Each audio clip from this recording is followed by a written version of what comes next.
We are live now.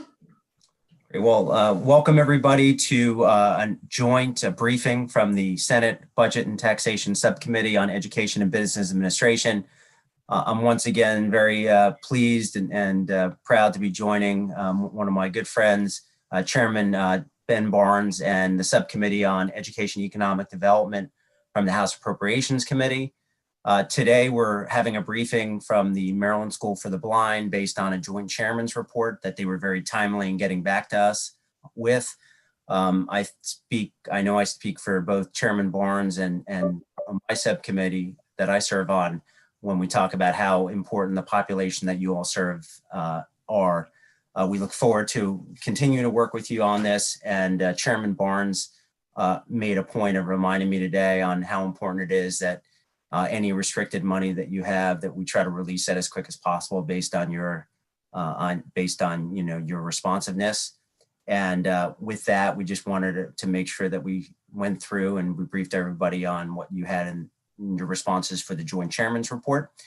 Just again, for housekeeping for the subcommittees before we turn it over to the superintendent, if anybody has a question, we just ask you to please utilize the participant under the participants icon, the raise the hand feature. That way we can make sure that we call on you. And with that, before I go ahead and recognize the superintendent, Chairman Barnes, is there anything that I missed that you'd like to add? No, sir, you got it. Welcome, Superintendent. Look forward to hearing the presentation. So with that, Superintendent Robert Hare, thank you for being here. And as Chairman Barnes indicated, it's your show and you can structure it however you want. And we're interested in hearing from you. Senator Zucker, Delegate Barnes, thank you very much for this time. I'm going to introduce Mary Malauer. She's our board chair, who is a great support in all of this work. Good afternoon, everybody. And also Kivian Vasquez, who will have to answer any hard questions that are too difficult for me to answer. She's the CFO at the School for the Blind and assisted in the preparation of this report. I'm going to share I can't just share my screen.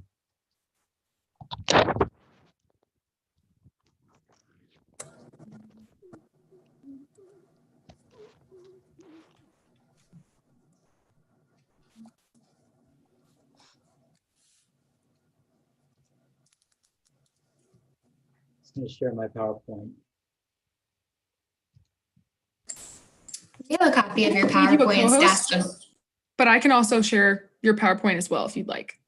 Yeah, and we got it, I think. Yes. That emailed it to everyone. Sure, however you would like to do it. I'm going to skim through the most important messages. Oh, thank you.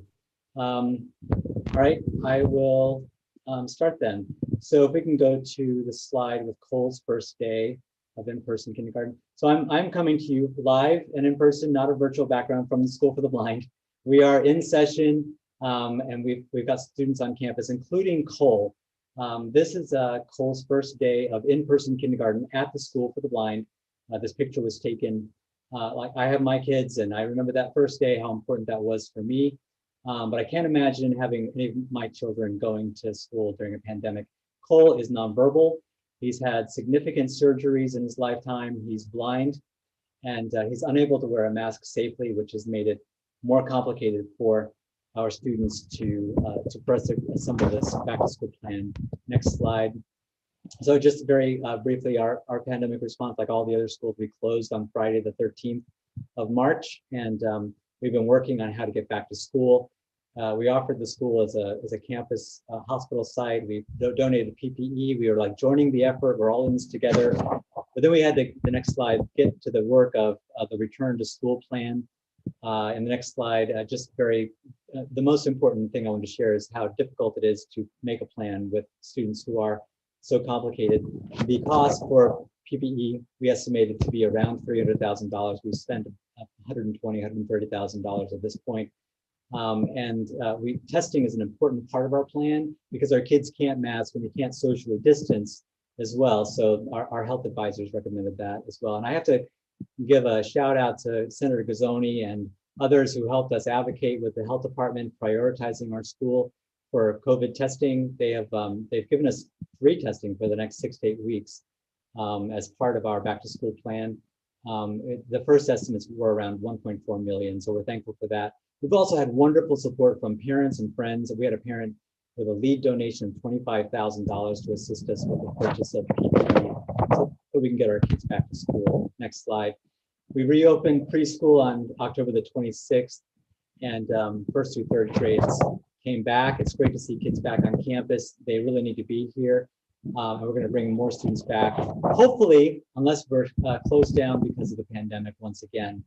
2 slides up, our kids need to be back. We really need to do that right. And then the next slide, let's get to slide 12. The Maryland School for the Blind, getting into the report itself, how we got here. We are 167 years old. We've always been here to support Maryland's blind and low vision students. In that time, we were established as a private school, which we're going to get into a little bit. And currently we serve more than 1,000 students representing every jurisdiction in the state through teachers on campus in the on-campus program, as well as across the state, serving in the local schools, in as much as schools are open. The next slide, there is a widening financial gap. When I came on board as superintendent 2 years ago, I was quickly informed about this, as well as the actuarial projections for our pension plan, which has been frozen for many years, but to fund it fully, we needed to increase from $500 to $3 million a year, which was a budget buster for anybody, and certainly for us. So that's where my advocacy work began. And going up 2 slides, all these pictures, by the way, are of the past couple of weeks since we got back to school. In response, we submitted a report a year ago called the self-study report that you asked us to do. And slide 17, the findings, the major findings of this report is that Maryland School for the Blind students are not just blind anymore. Used to be, a long time ago, students that would graduate from high school and go on to college and lead fairly independent lives as blind people. That shift has happened, and appropriately so, with IDEA, more mainstreaming, where we serve students out in the mainstream as well. But on campus, our student population has now become from almost none in the 60s to now 96% multiply impaired. Slide 18. The students have complex needs. Some require complete assistance. Some cannot eat orally and must be tube fed. Some have significant behavior disorders. Others are nonverbal and use a lot of assistive communication, and many have wheelchairs. We have the academic population as well, but they're a much smaller portion of our population.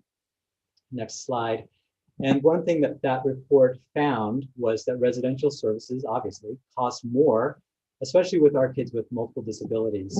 But there was no difference in the funding formula for the residential students. Again, a finding from the previous report.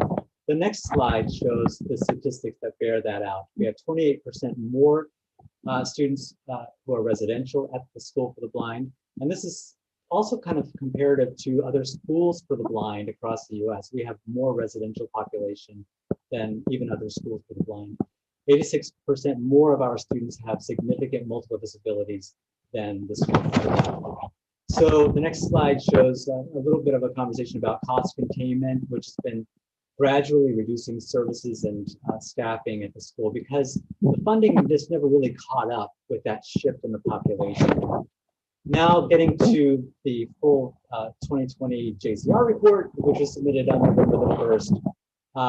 You were asked us to do revenues and expenses, capital improvement and maintenance, as well as how the considerations for becoming a state agency, which we will go through. So revenues and expenses, if we can keep it on the slide 25 for a few minutes. I'm going to talk through these slides very briefly. So this is FY19 and 20 show basically the actual numbers. It shows what actually happened.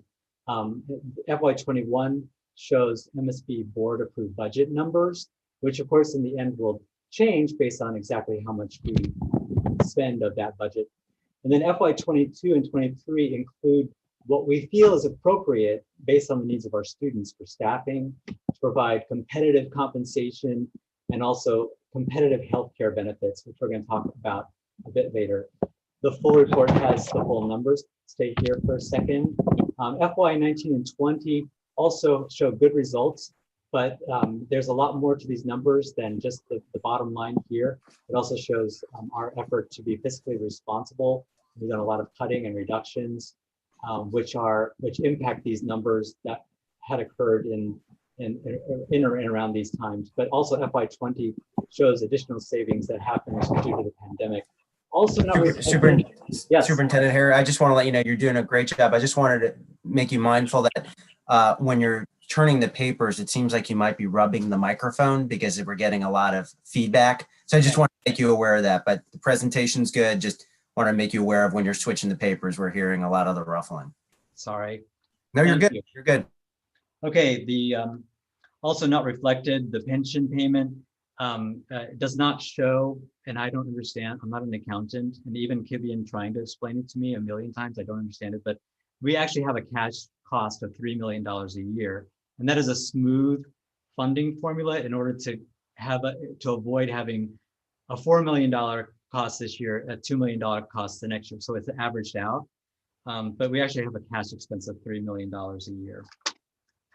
And also reflected in these numbers, we refinanced our commercial construction loans with low interest tax exempt loan through MAHIFA, which was based on the guidance that we received from you a couple of years ago. So now that's in effect and impacting the numbers. And I just want to note again that MSB has a private foundation, a private fundraising development office and endowment where we raise millions of dollars to support the operations of the school. So we're also helping to fund ourselves. However, all these efforts are not enough to help make up the differences. Like, for example, the paraprofessionals who are underpaid. And now I'm going to slide 30.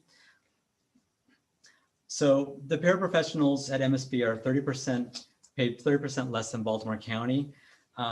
We are a minimum wage employer for these folks. And so that's not a good position to be in when they have to change diapers and deal with behaviors and getting bitten and scratched, when they can go work in Baltimore County and do a less heavy job comparatively, or they can go to work at Walmart and make more money, frankly. So going to the next slide, increasing enrollment, but not staff.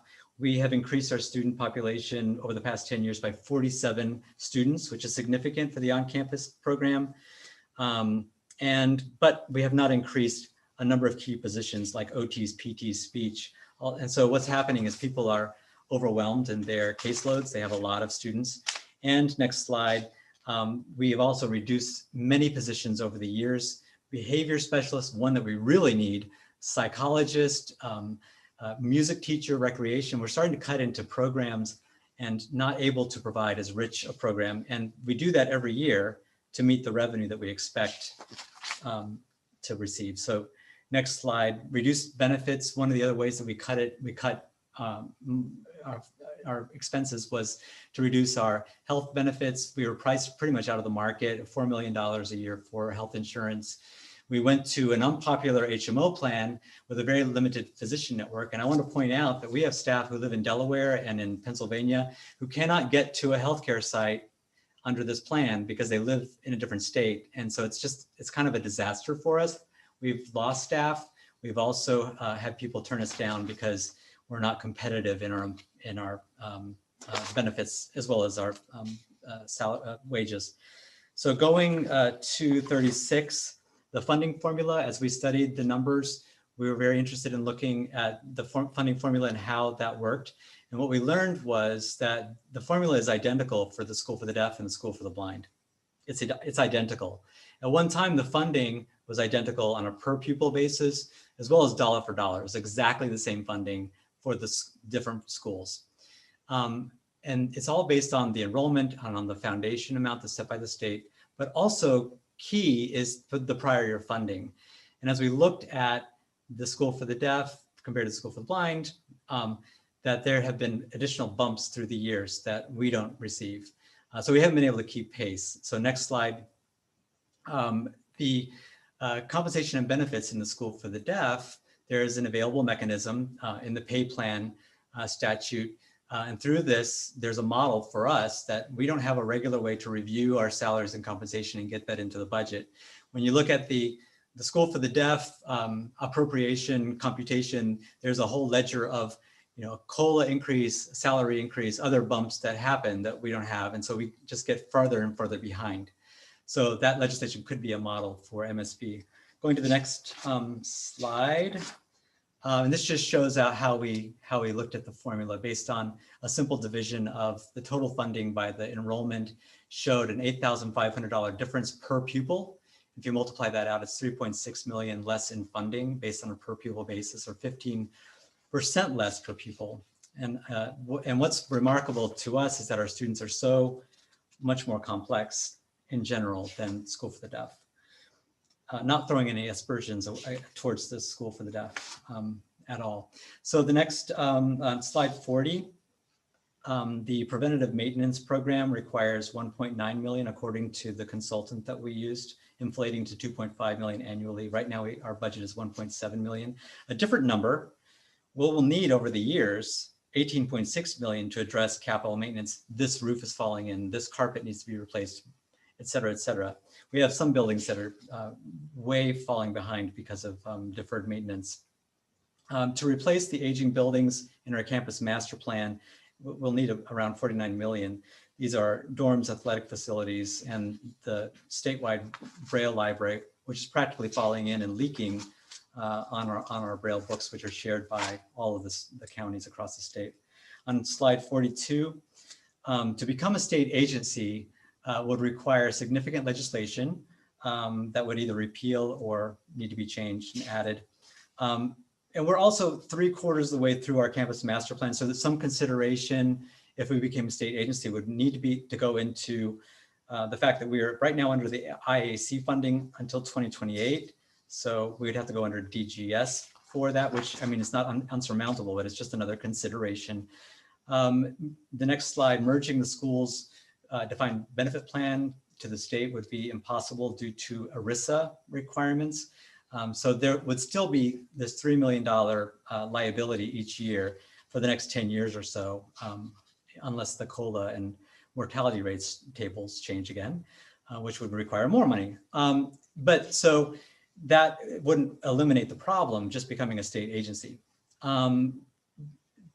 Our private fundraising, we'd have to create a private foundation in order to continue private fundraising and collecting donations, which that could have an impact on our fundraising, as the maximum of the deduction is less for a private foundation versus a charity organization. So in conclusion, just to sum it all up here, the funding formula on page 45, the funding formula has not kept pace with the population or with compensation needs for the school, especially considering our students with multiple disabilities. There's no difference in the residential service tuition or the amount that we receive for that. There is a model for compensation. Next slide, we're open to becoming a state agency, but becoming a state agency wouldn't necessarily solve the underlying problems. A quasi-state agency was explored fully in the legal brief that's included in the report.